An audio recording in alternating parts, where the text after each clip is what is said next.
Okay, this is actually really good. I'm glad this has worked out the way it has. This is a real installation, guys. This isn't like set up, phony, or planned, pre-planned. This is a real installation. But everything kind of lined up so far like we thought it would. There's a stud here right where we thought it was going to be. There's a thick stud here with the 2x4 just like we thought it was going to be. Our stud finder told us that.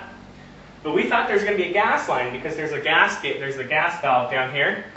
But we're on the second story of a 2-story house. So that gas line is actually coming from the bottom. So that's good. That's one less obstacle that we have to go over.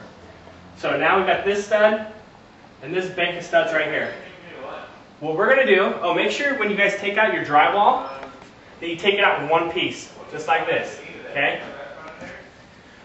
Now what we're going to do to get the wire in is I don't actually have to drill a hole to get to these studs because HDMI cable has a big connector. I don't want to drill a hole that big. What I'm going to do is just take out a little piece of section right here in the middle, right here in the middle. Then we're going to put nail plates over the top so nobody can put a screw or a nail or anything through it. And that'll protect it when we put the patch back on. Okay? Now, to cut my channel, what I did is I used a really big wood drill bit, drilled the holes, and I used a chisel to knock off the edges to make it straight. See how I'm nice in the center right here?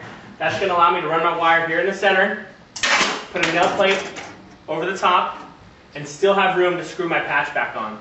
Okay? That's really important. You stay in the middle. Don't get greedy. Don't get too big. If you guys have a lot of wire to run, make your hole bigger.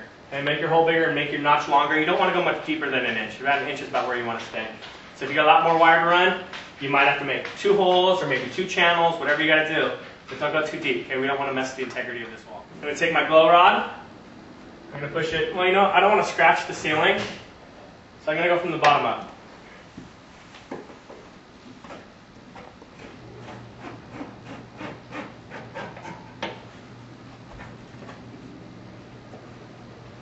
Push it in, lo and behold, there it is. So now that my glow rod's in, all I have to do, take the wire, tape it onto one end of the glow rod, pull it through. Okay, we had to pull these wires in off camera because HDMI cables are sensitive, and that's a 2-man job. Usually it's a lot easier with 2 men, and my second man's running the camera right now, so I had to have his help. Okay, so what we pulled in here, this is the Romex cable, this is the electrical cable. And we've got 2 HDMI cables, and you can see this blue tape. What I like to do, these HDMI cables come with plastic covers that protect the connector. I like to tape those connectors on so they stay on. Since we're running the wire through this wall, it's got dirt and fiberglass and other things. I don't want any kind of that nonsense falling inside my connector. So I like to tape that protective cover on there, keep it on there. And you can see that our wires are entering in down there at the bottom. Coming out here at top. So I can pull them through. Once I've got them this far, it's kind of a 1-man job. Okay? We're going to go through the channel.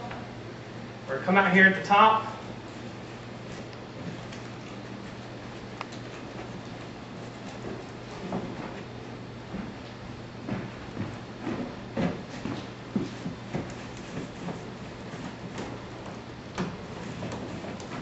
Okay, I like to keep about 6 feet of slack.